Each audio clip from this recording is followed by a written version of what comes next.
Now, we did want to talk about the Drew Peterson case. Now, you informed us right before we went on the air. You're like, oh, I can't talk about that because, this gag order there. But you certainly can kind of touch on the fact that you're joining this team. I know Joel Brodsky, when these two previous attorneys left, he said, you know what, it was a kind of a conflict. It was sort of irreconcilable differences was a term I heard used. And, and he even said on the air, hey, you know what, attorneys have big egos. I mean, you have big egos. How big is your ego? And is it going to clash? I mean, is it going to clash seriously with Joel Brodsky and the rest of the team?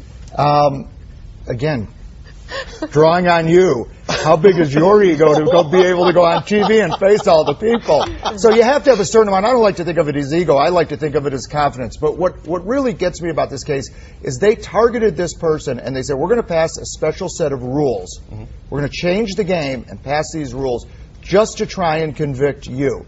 And that's not fair. The fact of the matter is, now I haven't gotten into the discovery, I just got a disc of it last night, but the fact is that from what I know of the case, they don't have any witnesses that place him at the scene. They don't have any physical evidence that place him at the scene. And frankly, until they decided that they wanted to make a murder case, they didn't have anyone who said this was anything other than an accidental death.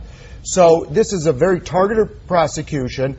Whether people in the general public think he did it or not is really irrelevant. The fact is that I don't believe they have the evidence, and I look forward to seeing him walk out of there as a not guilty man. Would you use the term witch hunt then to say, I mean, the sort of everyone sort of turning on this guy, trying to get him no matter what?